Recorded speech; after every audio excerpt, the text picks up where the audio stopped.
Writing a book, does it make you rich and famous? Let's find out. Welcome to the Foojay Podcast, all your news about OpenJDK.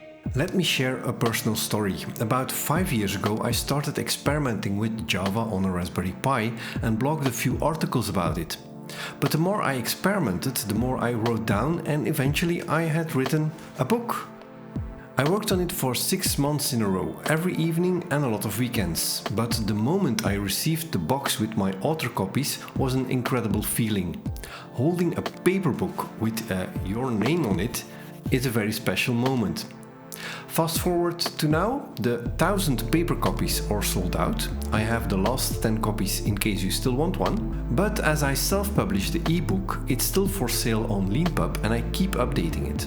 That's one of the first big differences between publishing a paper book and an ebook. As an author, I got about €2 per paper book from the publisher, and Leanpub pays 80% royalties. Don't forget that I have to pay taxes on what I earn. So if you do the math, you'll understand that the book didn't make me rich. But yes, it helped me in my career, and it was one of the reasons I became a Java champion. So we can argue about the becoming famous. But that's only my story. I invited several guests to share their knowledge about book writing.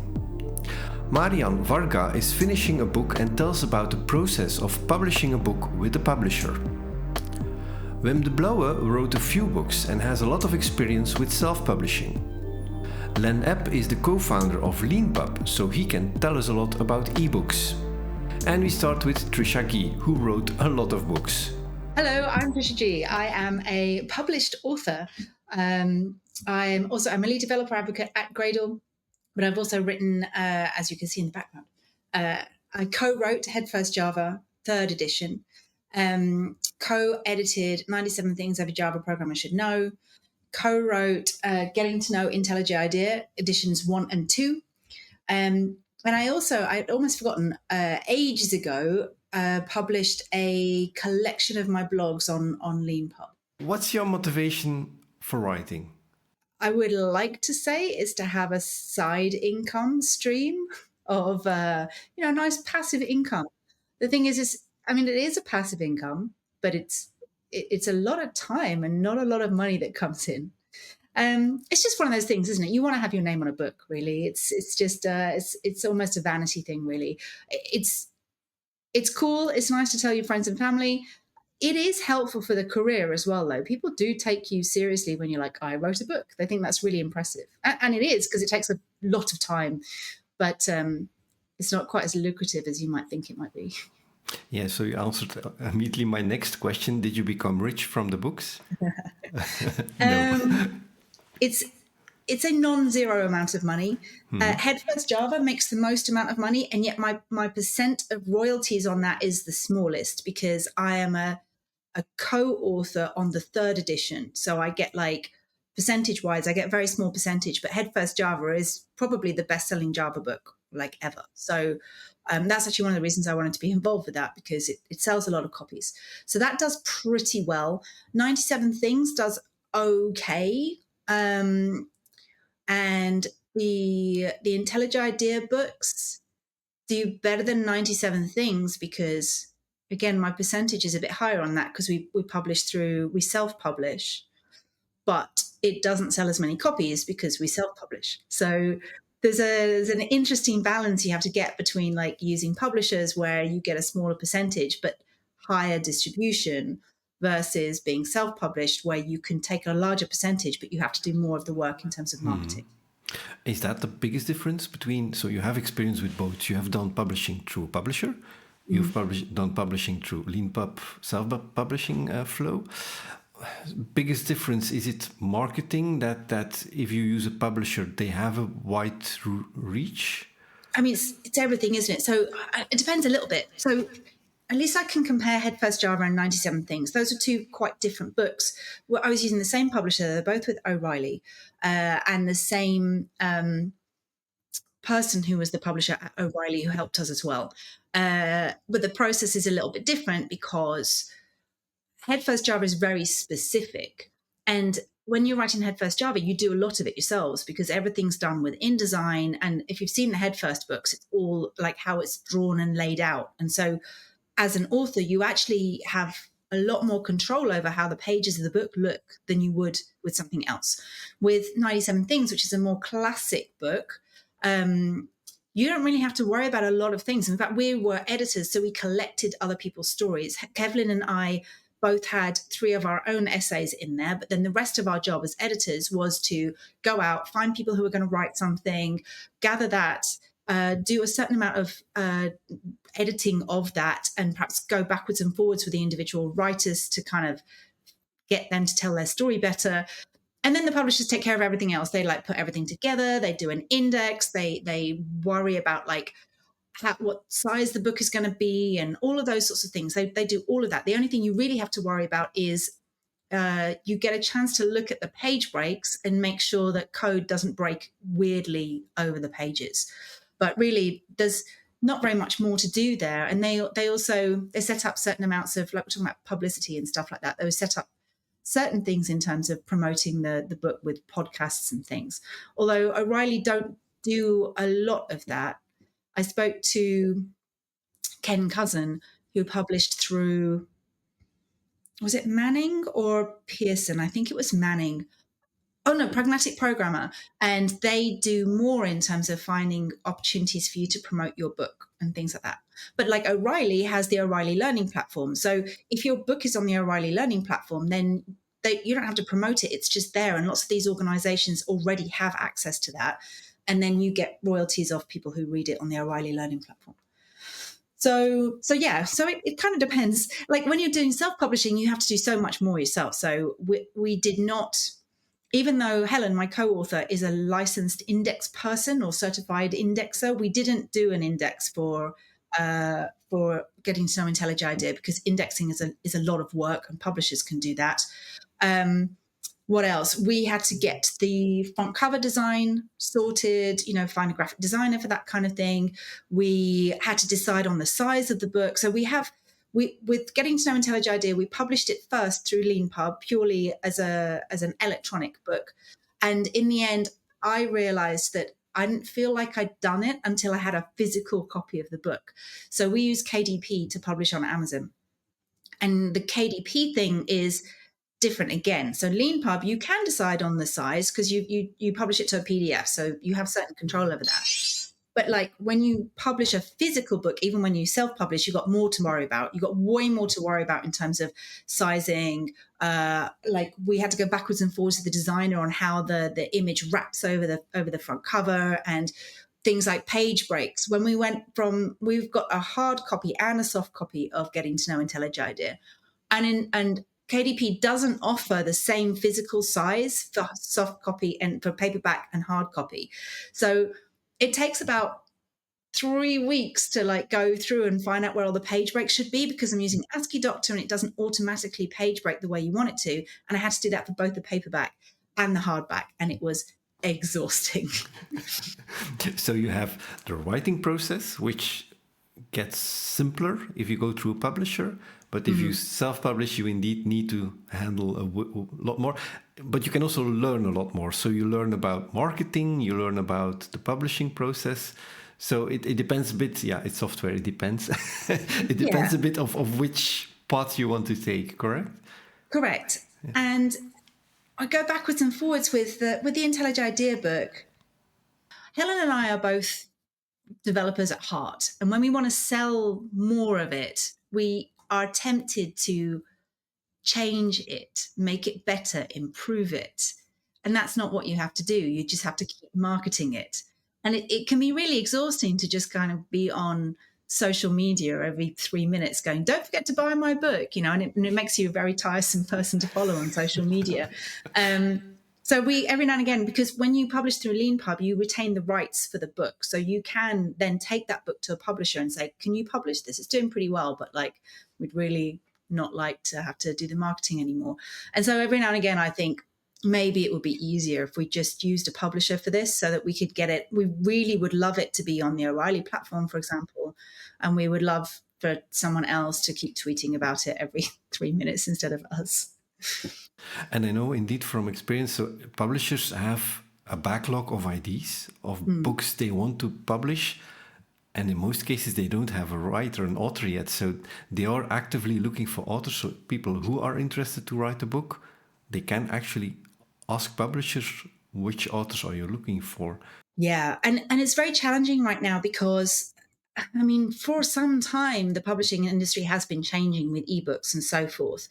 And when you add into the fact that things like in the Java world, versions are moving much, much faster than they used to, there's a lot of challenges around physical paper books for this kind of thing. Headfirst Java, for example, I started talking to O'Reilly about working on the third edition of that more than 10 years ago, round about when Java 8 first came out. And so we wanted to do a Java 8 version of it. And then after Java 9 came out and all the versions started coming out every 6 months, like we were like, what are we going to do? Like we can't release a new head first book every 6 months. This is crazy. So there's various things which impact that. And now, of course, with AI, publishers are really trying to figure out what's the right approach to help get developers the information they need. So O'Reilly, for example, seem to be experimenting with using AI on their learning platform. So you still pay your subscription for the learning platform, and then they have their own AI, which will allow you to learn off the books on there, that kind of thing. But obviously, it's a worrying time to some extent for publishers, because if other AIs are using the publisher's material and as authors, our material to provide the information for free, which is, let's argue about how legal that is.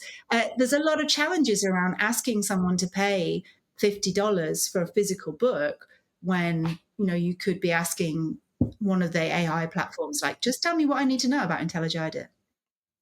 So yes, so anyway, to try and answer your question, as far as I'm aware, publishers do usually have a list of things they really want to cover. Like, for example, a lot of publishers do want way more material on AI right now, for example, or maybe probably things like Loom in Java. I would expect there's a certain appetite for some written stuff about what's new in concurrency in Java. But right now, there's also a lot of like, I'm not really sure what we're doing strategically as a company, because there's a lot of big changes happening in how we absorb information. There is one more caveat to that, though, and I've mentioned it a few times now because it seems to be particularly applicable to O'Reilly. O'Reilly has a learning platform, and they not only have books on there, they also have training courses. So if perhaps doing a book is an intimidating thing to do, but recording a training course is a bit less intimidating, a lot of these publishers really do want you to record training sessions that they can publish on various learning platforms. A very difficult question. Another one. How much work is it to write a book? Oh, God. Months, half a year, years? Or like you said, you started on a book 10 years ago on the idea? So, updating Headfirst Java took us 10 years. Now, it didn't take us 10 years of like working 40 hours a week on it. We were having a 1-hour meeting once a week for a year or two. And while we were trying to figure out what we were going to do about Java 8 and how we were going to pitch it. And then I got pregnant, and then I got pregnant again. And, and then Java 9 came out after when my second child was due. So then we were really like, I'm not really sure what we're going to do about Java 8, Java 9, and everything kind of tailed off. So then I got re-onboarded after they started trying to update it. I don't know. I can't remember the timelines, but it was probably about 8 years after we first started having the conversation. So, and then at that point, things got very real. And at that point, I was writing every day. But that was at the end of 2021.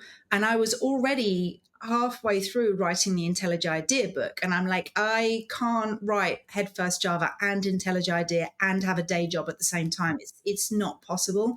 I was already spending nearly a day a week on the IntelliJ book. So I took a sabbatical to finish both those books. So Headfirst Java, in terms of the writing, and I did 4 chapters. 2 of them are almost completely new, and 2 of them were just like rewrites or updates. And that took me from September to February.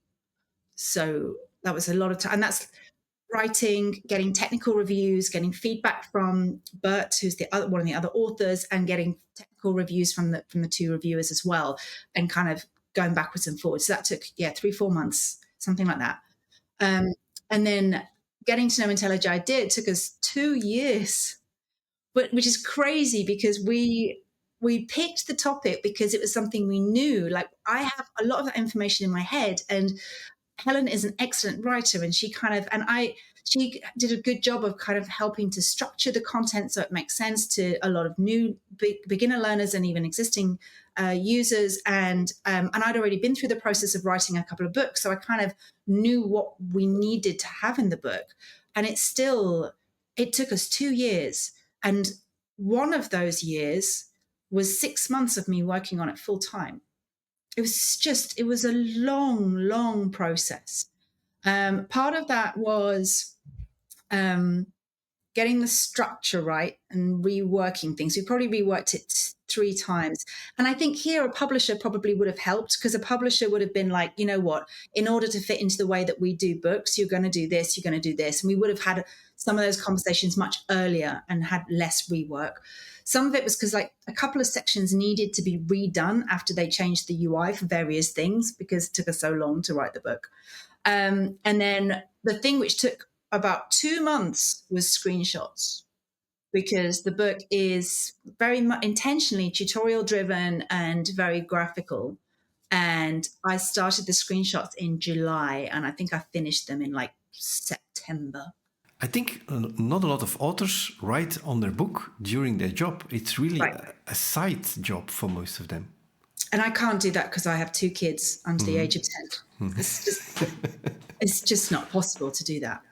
Yeah, I wrote one book and my wife says she throws me out of the house if I start doing it again, because for this exact same reason.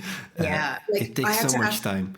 Towards the end, so most of the time I was working like the sort of 9 till 5. I was doing it, like I said, I had to sort of take a sabbatical because I didn't really have time in my day job to do it. Towards the end, when I was just like, I need to get this book out because it's absolutely killing me, then I worked a few weekends, maybe like 4 or 5 weekends. And, you know, I had to call in favors for childcare. Obviously, my husband could look after the kids, but also like he has stuff to do too at the weekend. So like the kids are staying at the next door neighbors and at their aunts. And, you know, would not have been practical for me to work in evenings and weekends with kids. It's not possible. But still, would you do it again? Yes, I'm actually doing it a little bit again now.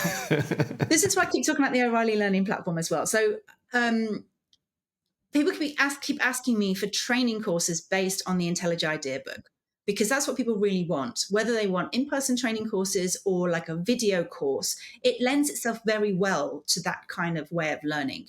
So I thought, well, this is easy. Like, this is a theme which will occur. You know, you've written books. This will be easy. No, it's not easy.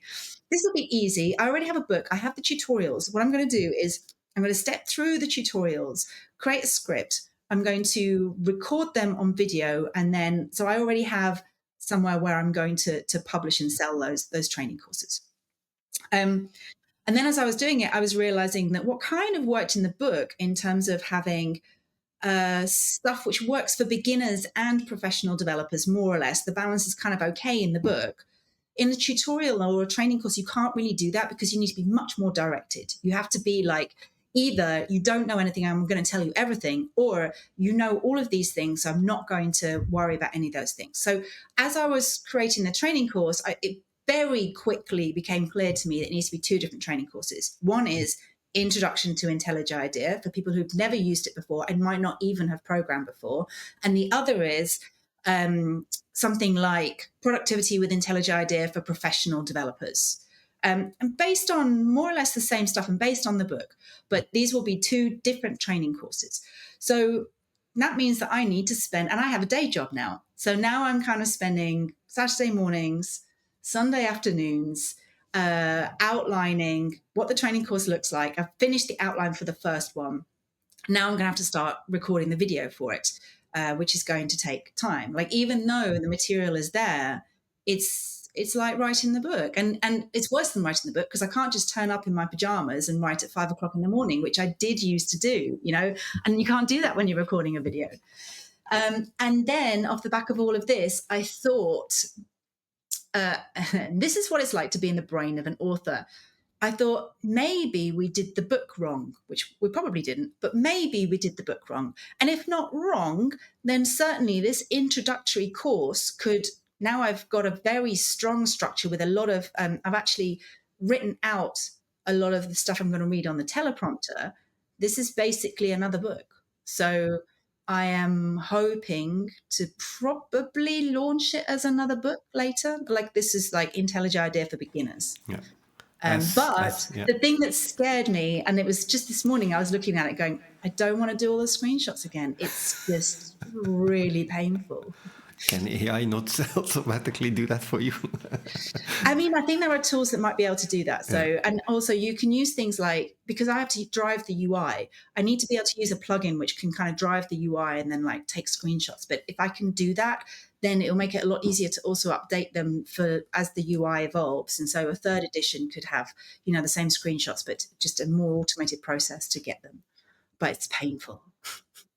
I published my book through Leanpub, so I used the Markdown format that they provide. Did you do the same thing? Was it really a technical way of writing?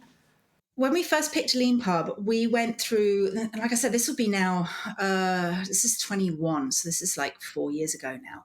I went through a process of looking at the different ways that Leanpub had to publish the book. And so I looked that you could upload a PDF yourself. You could use them. I don't think they were using Markdown at the time. I think they were using another version of Markdown, or you could use ASCII.dot. And so we started in Markdown, and we didn't like it. We write Markdown all the time for blog posts, but for the book, we wanted a much more granular level of control over what things looked like.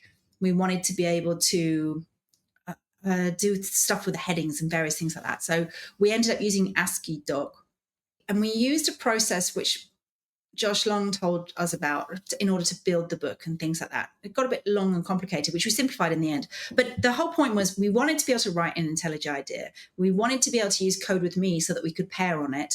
It needed to be some sort of, you know, markdown, markup language. And I think if Markdown had been there when we first looked at it, I think maybe we might have used that. We spent quite a lot of time troubleshooting build scripts and running CI and things like that. We were using GitHub Actions to automatically run the build. We wanted to make sure there were no syntax errors in the written code.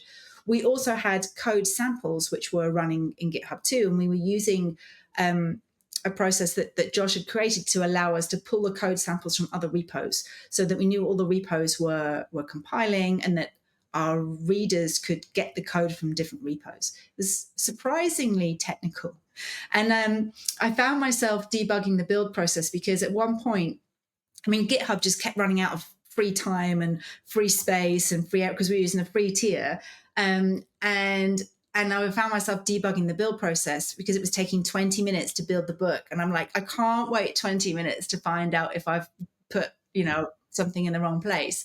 And it turned out, you know, I needed to know a lot more about how to use Git to do versioning and stuff like that. But it was really cool. And then I went for my job interview at Gradle, which was happening at the end of my sabbatical. I could talk about, you know, troubleshooting long build processes and how frustrating it is for a developer's productivity when you don't understand the build process. It takes a long time. You're waiting for feedback. And it turned out to be really helpful from a professional point of view. And that's, probably one of the biggest advantages of writing a book. You learn a lot beside the topic that you're actually writing about. So you become a publisher yourself, you understand how the process works. And if it's a technical book, you also do a lot of code examples. So you're diving into code, writing examples. And that's also another great way to learn from this. Yeah, absolutely. I mean, I probably wrote more code when I was writing the book. I certainly wrote more code when I was writing the book than I write now. I wrote a lot more code and I did a lot more. That's where I learned about GitHub Actions and CI pipelines and yes. And then on top of that, like you say, the marketing, I'm now using Amazon ads to try and drive traffic to my Amazon page. And so I'm learning about keyword targeting and SEO and all these things. And that you have to ask yourself the question, do you want to learn about all of these things or will you pay someone else to do that for you? Probably the most known self-publishing platform for ebooks is the Canadian-based Leanpub. My book is on there and many, many others. I talked to one of the co-founders, Len Epp, and started with the question, what is Leanpub exactly? We're a self-publishing platform that is a combination of a sort of platform for writing books and a platform for publishing and selling them. We have authors from all around the world, and one of the great pleasures of my sort of job is I get to talk to authors like Frank for our podcast, and now I get to talk to him on his podcast about other authors. And Leanpub, how long does it exist? How did it start? So Leanpub was founded by Peter Armstrong in 2010. It was basically, he wrote a computer programming book with a conventional programming book publisher. And he had a very good experience with a lot of elements of it. But, and I'm just sort of telling the cartoon kind of, sort of shortcut version here. But basically his book got finished. He finished writing it. It went into the publishing pipeline, which can take months. And then it finally got out on the bookshelves, literally. And 1 week later, something in the programming language changed, and his whole book was obsolete. And you couldn't run anything, basically, is this sort of short version of it. And so he undaunted, as you need to be sort of be both a programmer and an author, he carried on and did another book. But this one, he sort of published it secretly for early buyers and had a kind of like secret community forum where you could get updates to the ebook version of it as he wrote them. And so that was a very interesting process. And along the way, he and Scott Patton, a colleague of his, they sort of created Leanpub and thought, like, what we should do is we should make it easier for people to write books about things like technology and programming languages, things that can change, basically. And that's a really interesting thing. Like, magazines used to take care of that, but now that we had sort of web publishing and stuff like that, you could marry the concept of books to the concept of things that cover topics that change. And the first sort of official kind of Leanpub book was when we were a sort of blog to book type of service. That was one way we started out. You can see the connection between technology, blogging, and creating a book there. And the first one was Startup Lessons Learned by an author named Eric Ries, who went on to write a very famous book called The Lean Startup. So that's more or less the kind of origin story of Leanpub. Okay, and indeed, I like your idea that you can already publish a book on, for instance, Leanpub, which is not finished yet.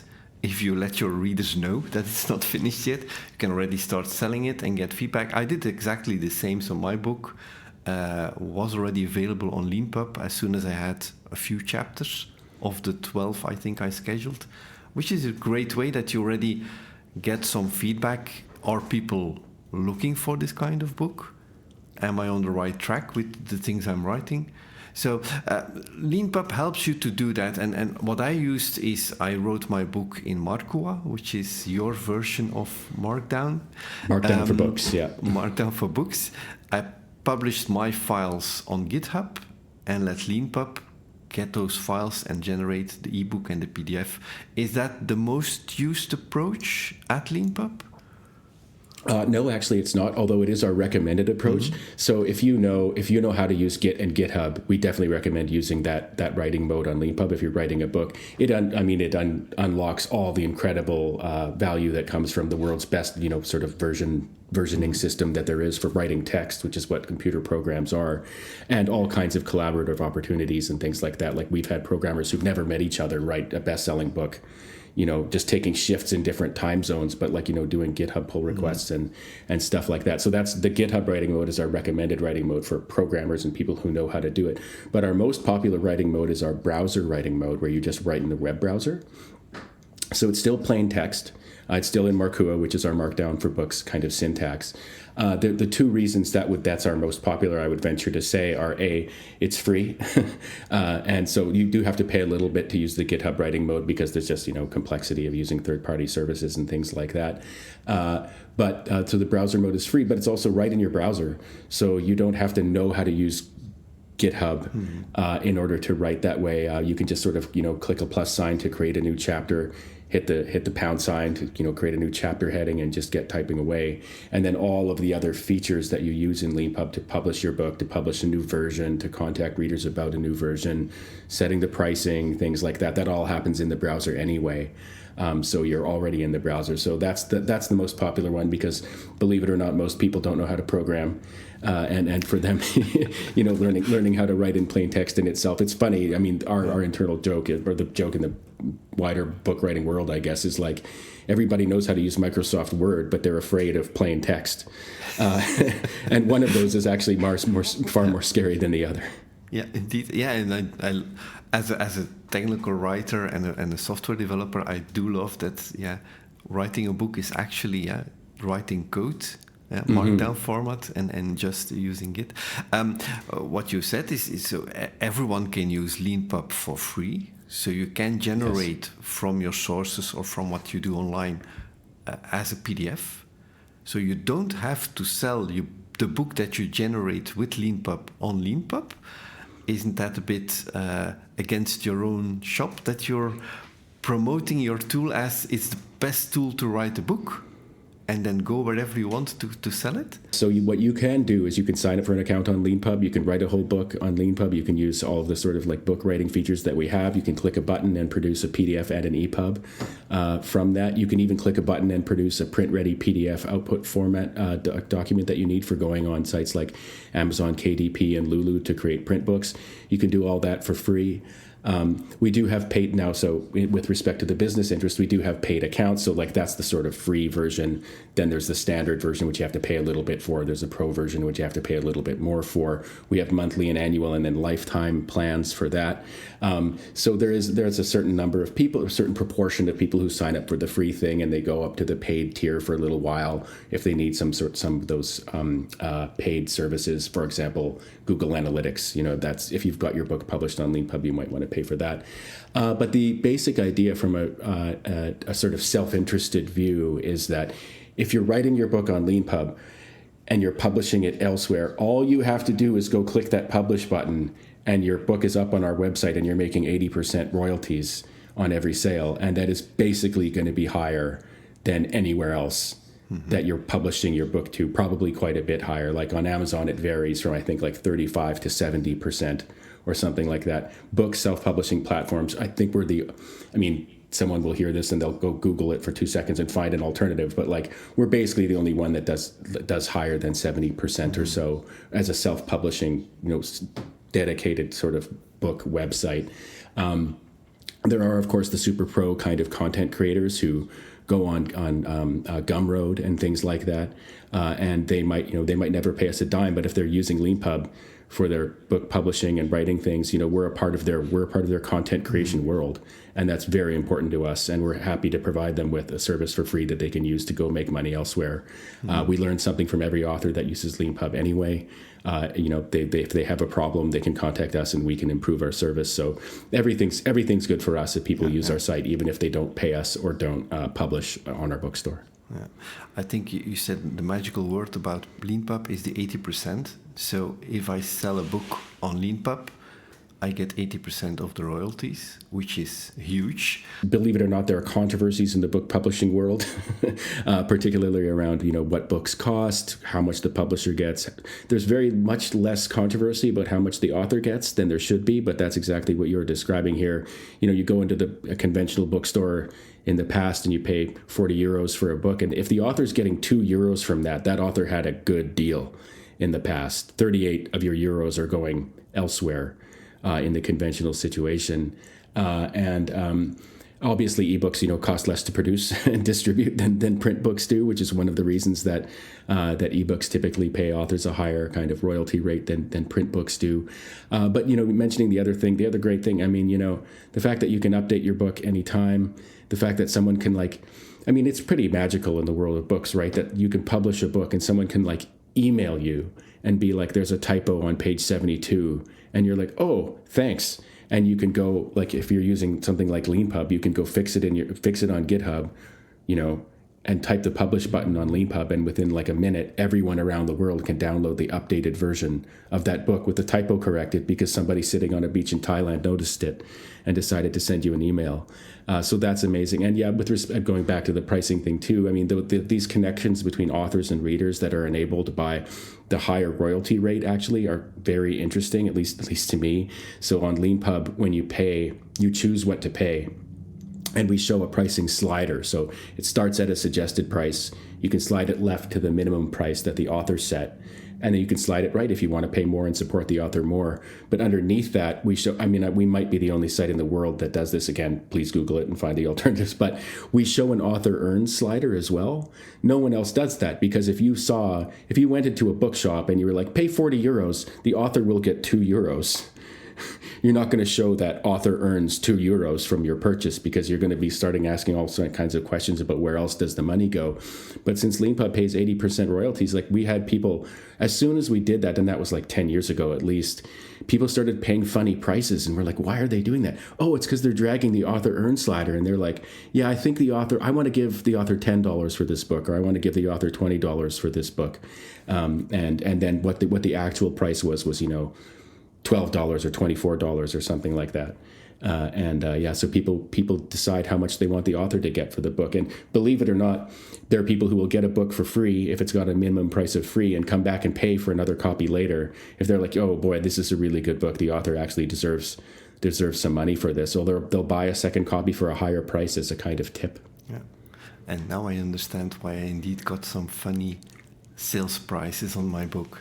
So probably someone aimed for 15 euro or something like that for the, yeah. How much do you earn on writing a book? When I started writing a book, I was contacted by a publisher, so that's where the idea grew. He said, you won't become rich from writing a book. That was the first thing he said to me. You do it for your reputation, to learn more yourself. But actually, yeah, of course you spend a lot of work on writing a book, so you hope to earn a bit. Is writing a technical book a good idea, just looking at it financially? I would venture to say typically yes, it is a good idea financially, because it's true. Like, don't write a book if you need to make money from it. Don't do that unless you already have a huge kind of following. And even if you do, this was in the news last year, but I won't name the person, but there were two very famous pop stars who came out with books not too long ago that made like $60,000. And these are people who don't just have name recognition and millions of fans around the world. They've got like publishing company with all the interests in the world and doing it, and people just didn't buy their books. So it doesn't matter who you are. Don't write a book if you need to make money from it. If you need to make money, you might want to do directly from sales of something. You might want to do something else. But things have changed a lot in the last few years, partly because of ebooks and self-publishing becoming a lot more conventional thing to do. It used to be seen as like, oh, you couldn't get a real publisher, so you self-published.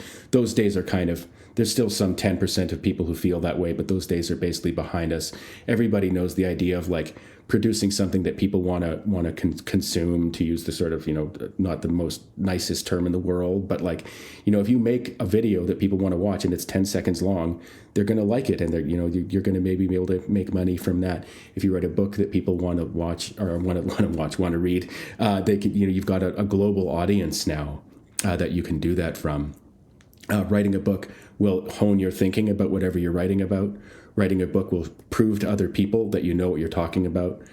So wherever you are in your career, if you write a book, it's probably going to be good for you that way. If you're a consultant, having a book out there is like a calling card, things like that.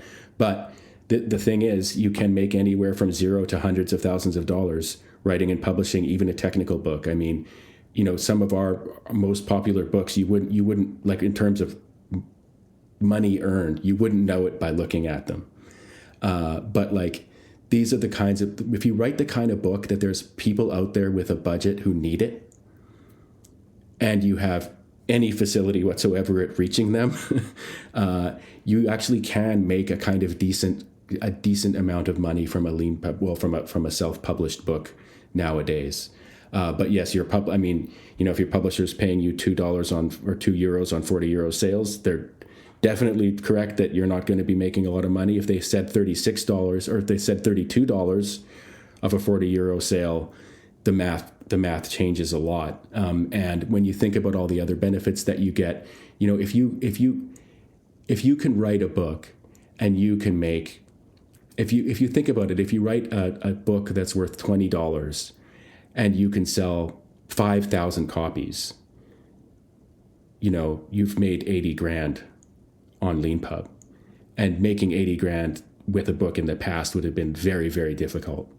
And now if you can reach with a $10 book or $20 book, I'm doing my math in my head, but if you can reach like a few thousand people, you can actually justify it to your family, which might be the most important sort of investor group you need to convince of your project. One argument pro publishers, traditional publishers, is the marketing. They say they do the marketing, they promote your book. I know from experience that's a bit exaggerated, because it's still hard to sell technical books. They're no longer in the shops, so you have to find an audience. That's one thing you do also with Leanpub, with newsletters and stuff like that, and discount codes. What are good ways to market a book, a technical book? How do you let the world know that you have written a book?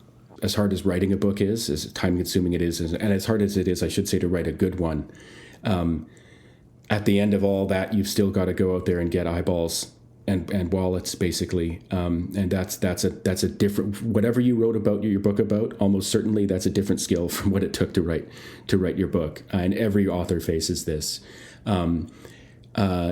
If you're self-publishing a book, the marketing that you need to do isn't all that much different from the marketing you need to do if you get published by a conventional publisher nowadays, or even going back 10 years. It's been a long time. I mean, Twitter/X has been around since like 2009 or 7 or something like that.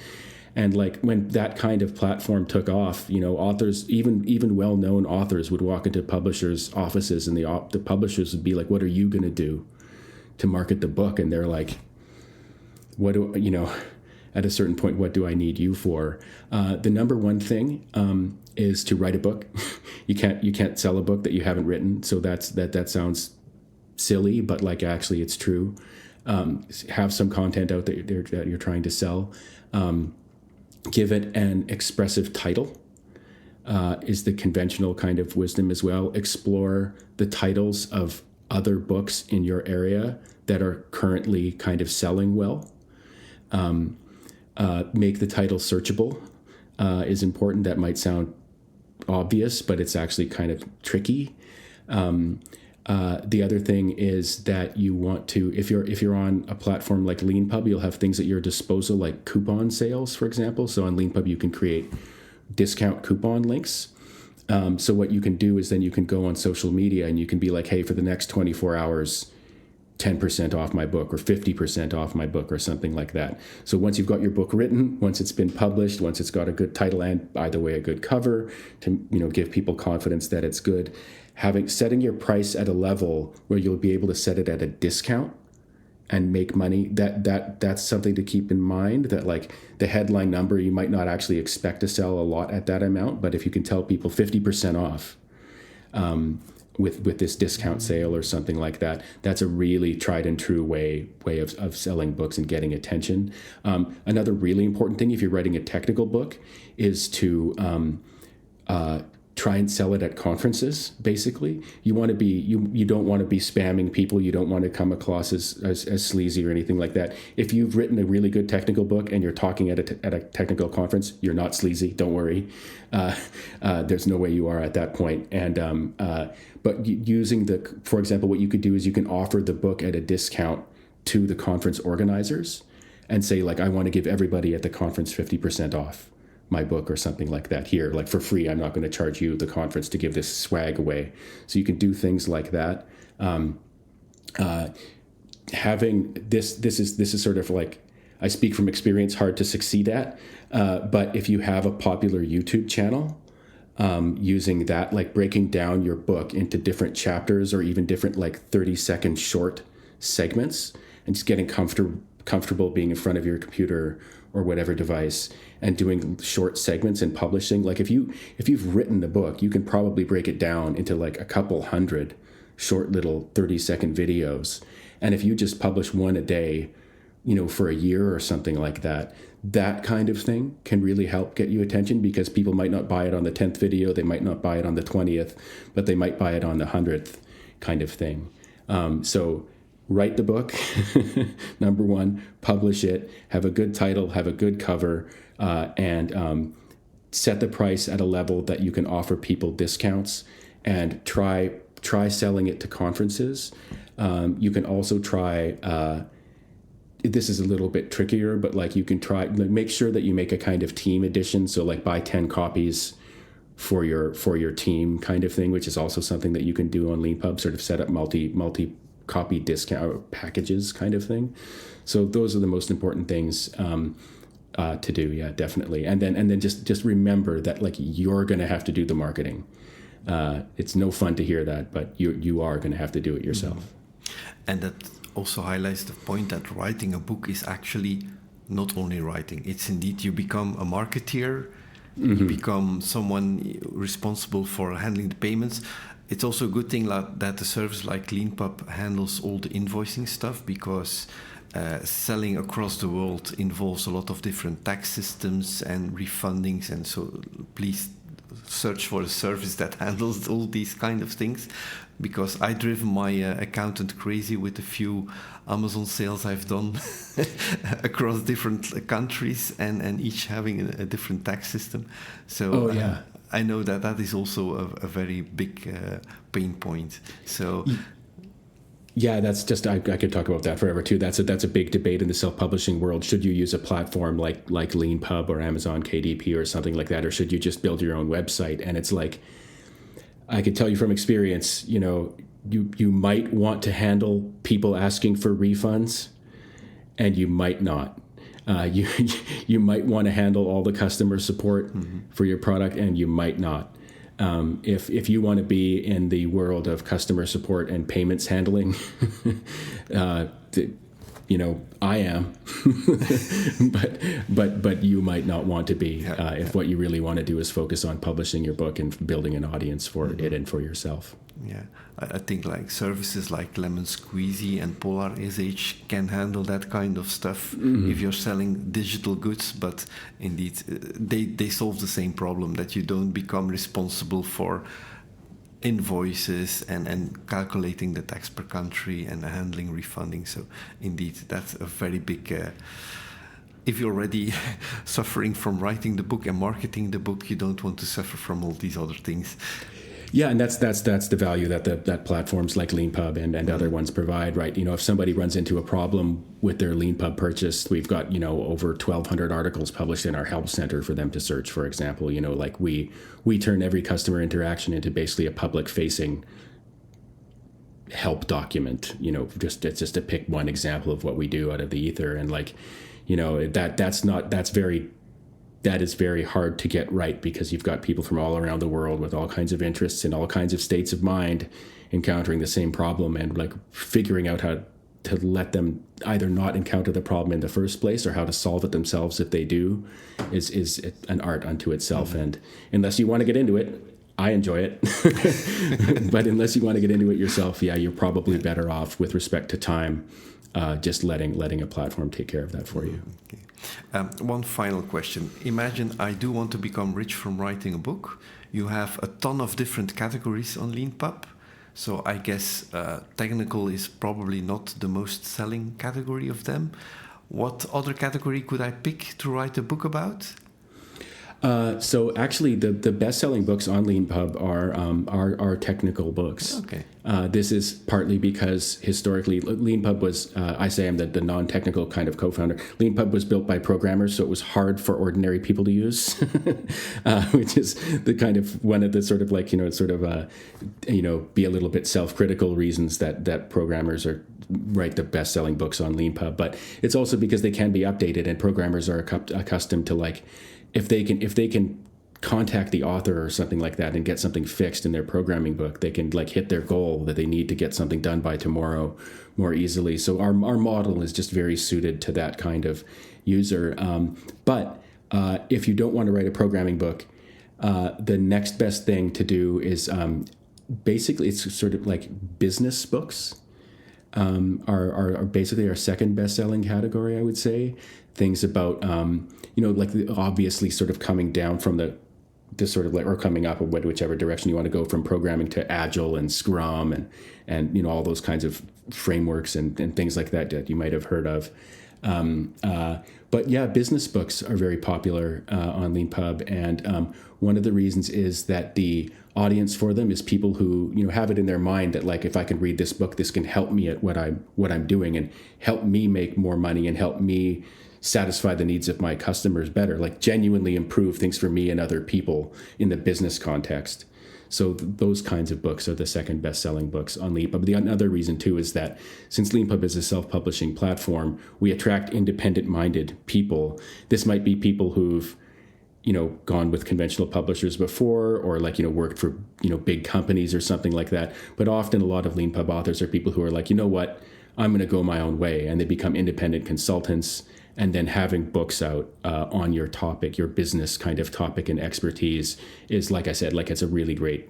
It's the modern day calling card, basically. Like, here's a copy of my book, whether it's an actual physical copy that you give someone at a conference or after a meeting, send to somebody, or give them a link to in an email. Like, get a free copy of my book here.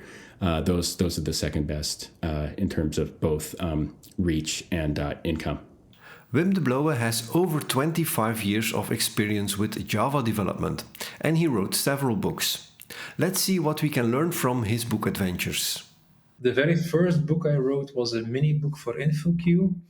That was about Spring Boot and REST APIs. Practical guide to building a REST API with Spring Boot, it's called. And then that was published through InfoQ and not self-published. And then I wrote a book, which I did myself the whole time, was Taming Timeleaf, so about Spring Boot and Timeleaf. And then I did a third book about HTMX, modern frontends with HTMX. That's uses Spring Boot, Timeleaf, and then with the addition of HTMX. What is the main goal for you of writing a book? Is it learning yourself, sharing what you've learned, evolving your career? All of the above? Well, I was already writing a blog for a long time with the main goal of sharing knowledge and remembering what I did before and doing these kind of things. And then it was possible through InfoQ to start with the book. And it was a mini book, so it had to be around 100 pages. And I was thinking like, yeah, maybe I can do that. 100 pages, that should be fine. And that worked out quite nicely, which was nice to get some really nice feedback on that. And then I did a lot of projects with Timeleaf at the time, and I wanted to consolidate all the knowledge I had instead of like going back to old projects, like how did I do that exactly again, and share that knowledge. And out of my notes I had, the book grew and grew, and then in the end I published it on Leanpub because I knew from other developers that had published like that, and I wanted to try that. And I was hoping to like sell 50 maybe, and but yeah, it was a bit bigger than what. Can you say that you earned back the time that you spent on writing the book with the earnings of the book? I know that's a very hard question, but that's a very hard question. But we maybe it's about break even, I guess. Mm-hmm. Also, with the thing is, with which I really like about Leanpub, and I think as an author, when you publish on Leanpub, you should also take that into consideration, as the expectation that you keep your book up to date. I think that's one of the strengths of Leanpub. People buy the book once and they get all the updates in the future as well. And I think in our profession, things change so rapidly. You cannot, like I did, write a book, I don't know how many years ago now, 3 or 4 years maybe, and then not update it anymore because it gets out of date so quickly. And people that would buy my book now, like the first version of Taming Timeleaf, they would be lost because nothing would work out of the box anymore. So I make it like an honor case, or how do you say it, to make sure everything stays up to date with the latest Spring Boot and Timeleaf. Yeah. So actually, people who buy the ebook actually buy some kind of subscription to get the latest version. Yeah. Maybe Yeah. like that. So you published your books on Leanpub, ebooks, but I've seen that on your website that you also publish them now as a paper book through Lulu. What's your experience with Lulu? What do they actually offer as a service to self-publishing authors like you? So here you can I can show you. This is my book, and this is the other book. So it's really cool to have it like physically. That's very nice. But what Lulu does is basically you upload the interior PDF and then the cover PDF. They have a very easy to use website. That's quite convenient. Then you need to order one copy, and then you approve the copy, and then you can put the link on your website, and people order and they print when it's ordered. So people order on lulu.com and they will receive the book, they pay, and then I get some royalties out of that. You can set the prices. You can set it in euro and US dollar. You can set different prices there, and that's quite nice. What you also can do, but that's a bit more difficult, is you can publish on Amazon as well through Lulu. But I have to say that worked fine. Like a few years ago, I did it with Taming Time Leaf. But now, if I want to publish updates, it's very difficult because there are a lot of rules now that you have to follow. They are a bit unclear, and I already tried 2 times to publish to Amazon, and it just each time I get a different error, and then you have to republish. And in the end, I didn't do it anymore and just put it on my website and directly sell through Lulu. And the PDF that you use for Lulu is generated on Leanpub, correct?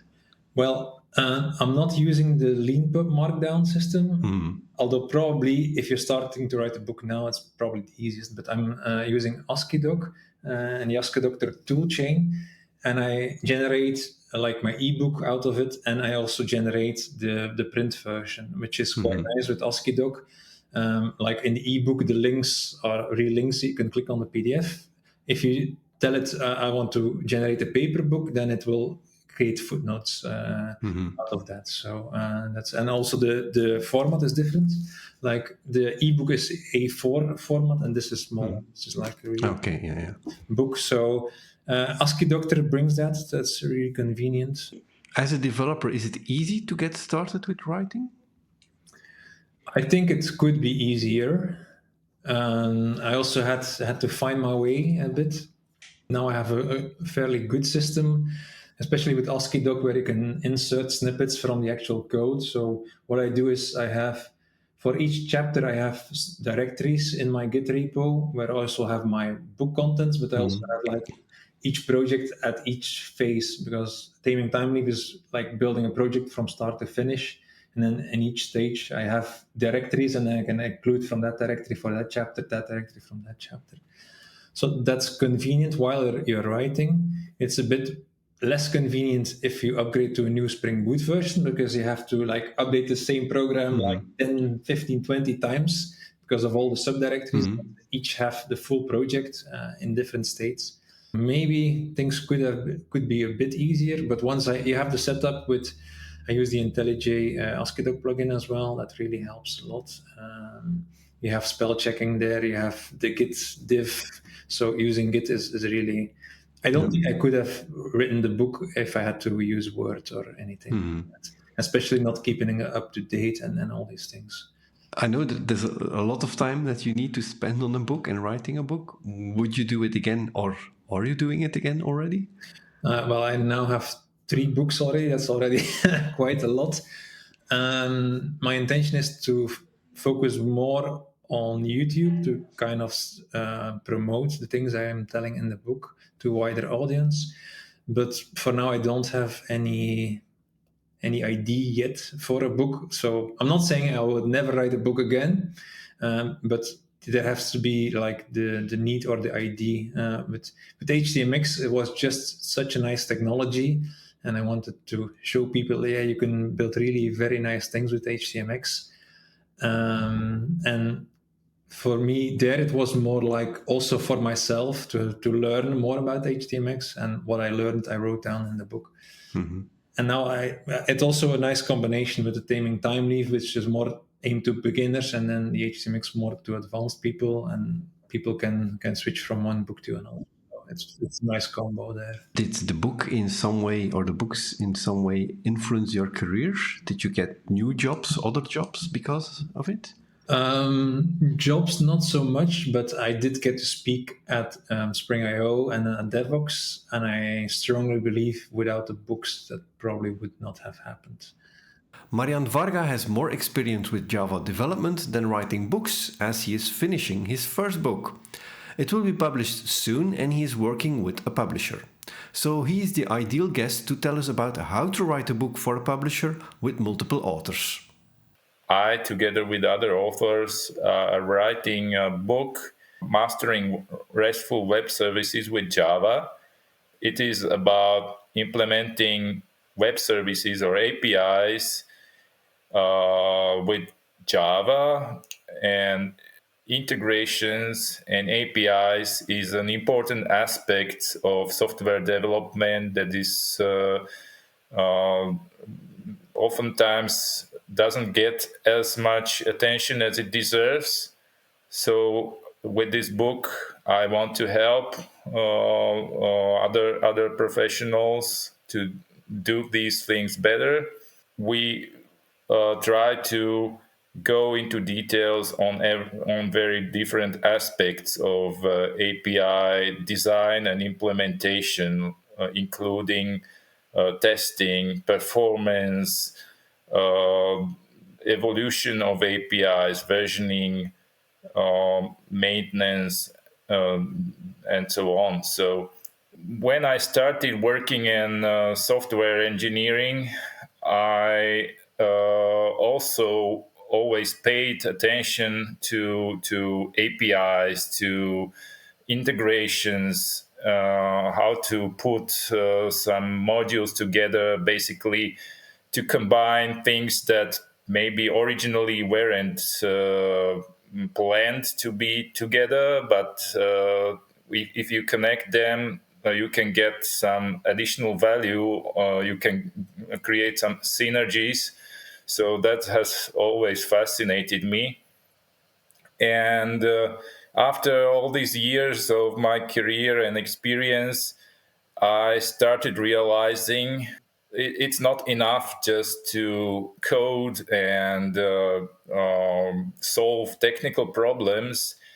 Many times it's much more important to be able to communicate and to work with people, actually. And one part of that is sharing what you know, or share your thoughts, because developers, they usually solve a lot of problems and they spend a lot of time thinking about those problems. But it is also important to share those thoughts, not just the resultant code. That's why you decided to write a book, so you want to share your knowledge and your experience and what you've learned. How far are we in writing this book? Is it something is nearly finished? Well, it is very close to be finished. Our book has 12 chapters, and 11 of them are already written. One is still being written, and maybe around 3 others are in a review process. Mm-hmm. So there are some pending improvements, changes, and some ping pong between us and the reviewers. Mm-hmm.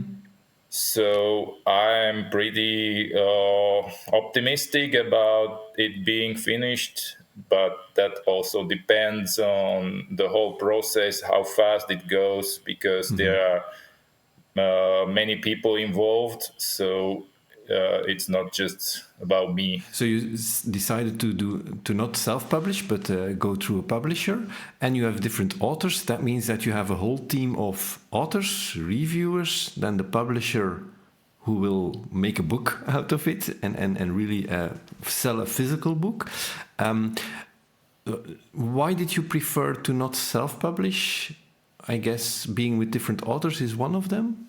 I like to write, but I don't have experience with all the other stuff that's connected, like the layout of the book, marketing,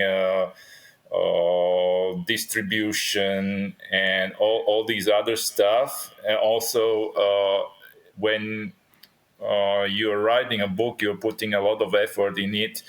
You want to make sure that there are people who will read it, and that's again, even the title of the book, or the main topic of the book is something that is very hard to choose. And in this respect, I think it's good that I heard about this opportunity that publishing company is interested in publishing book. It wasn't exactly specified, but there was some base idea of what it should be about. And as it was about APIs and Java, it was very much aligned with my experience. So I thought, okay, now it's a great opportunity to try writing a book, and still to have the support of people who are experienced in the process, and who can ensure that it really happens, and that there will be some people who will be able to read the book. To be clear, so you can't just start writing a book. You have a good idea, you just start writing, and then you search for a publisher. But indeed, some of these publishers have a list of, these are potential ideas. We know that there is a demand for this subject, and they search for authors for these ideas. And that's probably what happened with you, that they came up with, we are looking for authors to fill in this gap in our list of books, correct? Well, yes, and it's important to be able to communicate and to have some people you talk with. I got into a group of people who were trying to share their knowledge. How does this practically go? So you're working with different authors on the same topic, your different chapters. Are you all working on different Word files, or how does this process go, and how do you deliver then your book or your chapters to the publisher? Our project is not very different from a typical software project, actually, because our book is like a source code of an application, and it is divided into chapters, which are like some modules. And as we are multiple authors, we decided to split the chapters. It's not even, because we are 5 authors and 12 chapters, so there was like 2.5 chapter per author. So it's not, there are no like hard lines, but some chapters have like some main owner. But at the same time, we assigned 2 more of the co-authors who were like the main reviewers for the chapter. They were especially the ones who are the authors of the following chapter. So that there is some like consistency and flow of the whole book. Of course, we are free to review any chapter of the book, and me personally, I did contribute to also chapters that I wasn't assigned, or that I wasn't like the main reviewer of, but if I saw that there was something that I could add to the chapter, then I wrote some section that explained something that I thought was important. So you've written a few of these chapters for this book. Can you did you keep track of how many time you've spent on it?